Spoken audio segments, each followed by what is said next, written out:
Hi guys, how's everyone feeling? So obviously we're on lockdown. In the UK we get 1 hour to go outside to do exercise, and what I'm doing is I'm walking. I've just walked quite a far way down and I thought I'd make this video whilst I'm here. Might as well kill two birds with one stone and make a video at the same time as doing my walk, and it's a lovely day as well. So you will hear some bird noise around because I am there's lots of trees and things, but I hope you'll appreciate that. You know, it's a lovely day outside, so I wanted to make a bit of a different video instead of staying indoors.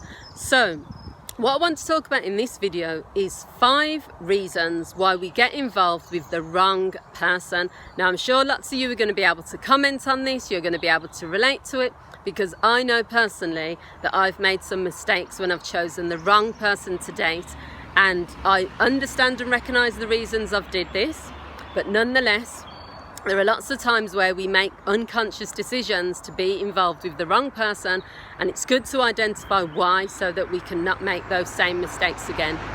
So the first reason is that we want to prove a point to ourselves, or we want to prove a point to others. What I mean by that is that if you've been targeted with a label, now the label could be good or bad, but for example someone might say she's always a goody two-shoes, or he's such a geek, or this person is this or that, or whatever it is. We might want to prove that label wrong. So the one way we can do that is by choosing the wrong person. So an example would be, say you're always known as like a goody two-shoes, you're always someone that is viewed as being you know, you always do the right thing, you're always a person who would never date someone who was involved in criminal behaviour, or you would never do A, B and C. Your way of proving people wrong, or your way of like saying I'm gonna just do the opposite to that, would be to choose, you know, the worst type of person you could choose that goes against everything people believe about you and your character. So sometimes the difficulty with doing that is it never works, because it will always backfire on you, because what you're effectively doing there is you're putting yourself in a bad position. You're putting yourself in a place where you're not having a healthy relationship, but you're doing it out of, you know, whatever you're proving. I'm not sure whether it's going to work. So it's never a good idea to do things based on what you're trying to prove, or, you know, to prove someone wrong. The second reason is because you feel that you don't have any excitement or drama in your life. Now, if you're someone that is living a boring life, or you're not happy with what you've achieved, or you feel like you haven't hit certain targets, you may then say, well, do you know what, I need some drama, some excitement. And the one way you can do that sometimes is to get involved with the wrong person. You know, date the type of person who there's going to be drama, but it's going to be the negative type. Now, I know lots of people who have dated the wrong person. They know that it's going to bring drama to their door. They know that it's not the right person for them. They feel it in their guts. They recognise it, but they still go ahead with it because they feel at their time of life, just want a bit of drama, just want a bit of excitement. And they, you know, that's the reason they do it. So they're very much aware of it, but they continue anyway. And this is similar to self-sabotage, which is the third reason. Self-sabotage is where someone chooses an action where they know there's going to be a negative consequence, but they go ahead anyway.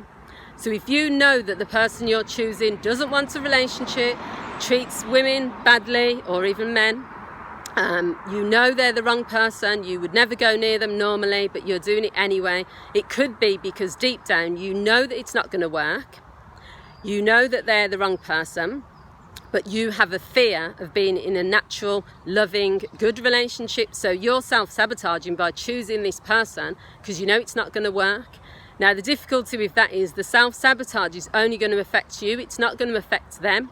So if you date a player knowing that he's got lots of girls out there and he's not interested in you, but deep down you want a loving relationship, but you might have a fear of it because you can't trust, then all that's happening is you're hurting yourself. The player doesn't care because he's just got another person on his team. You know, so you have to think deeply, is it worth the risk? There's always other options, maybe not to date yet until you've healed. The fifth reason, or the fourth reason, I've got my little list here, I'll have to look down now because I can't think. So we've looked at unhappy in your own lives, need some excitement and a buzz, to prove a point to yourselves or to others, to self-sabotage, And then the third one, or the fourth one, is that we think we can change the person. Now, I've definitely done this, I'm going to admit. We get into a relationship with someone, they tell us all these things about themselves, which normally we'd run a mile, normally we would say, right, I'm staying away from him or her. But we feel we can change them. We feel that if only I show them what a loving relationship looks like, if only I love him right or her right, you know. So what we do is we end up being in that relationship and it doesn't work out.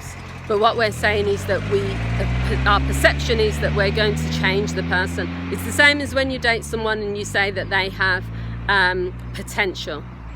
We don't know what they're going to be like in 5 years down the line, you know. You have to take that risk or take that chance if you want to, but you can't date someone now and say, well, in 5 years they might become a big rap star, so I'm going to stay with them for 5 years, but they could or they couldn't. That's your choice. But if they're the wrong person, I make decisions based on how I feel, my instincts, what my gut is telling me, and what's going on at that time. I don't make decisions based on what the future could hold. None of us are Mystic Meg. Mystic Meg is psychic from the UK. Okay, so that's the next one. The two other reasons are, I think there's two. Is there two or one more? Let's have a look at my little list. Yeah, one more, and that's low self-esteem. Now, this is a big one. I'm going to walk for this one because I'm still supposed to be on my walk. Low self-esteem is where we think that we don't deserve to be in a good relationship. So we choose the wrong person because we feel that that's all we deserve. We feel that we don't deserve any better. That's all we can get. So that's what we accept. Now, this is completely different from choosing someone, settling. This is completely different from choosing someone and it just not working out. If you choose the wrong person knowingly, when you know that it's the wrong person, and your decision is based on thinking, I can't get any better, this is all I deserve, I will only get a man that cheats on his wife, I will only get a man that talks abusively towards me, I will only ever be able to date someone who does A, B and C, then what you're saying is that you don't have a great sense of worth, you don't have high self-worth, because you would have standards and expectations, and you would say, regardless of what's going on in my life right now, I deserve more, I deserve better. So there you go, they're the reasons that people sometimes get involved with the wrong person. And I just want to add that I've been in this situation myself, so there's no judgment, but it's good to identify the reasons why you're involved with the person. It's good so that you know not to do it again, so that you know the impact it's having on you, so that you're aware of it. Thank you for watching. I'm going to continue on my walk now. I hope you found this video useful. Please feel free to like, to comment, to share, and to let me know what you think. And thank you to all of my new subscribers. I really appreciate you subscribing to my channel. Take care and have a happy Easter. Bye.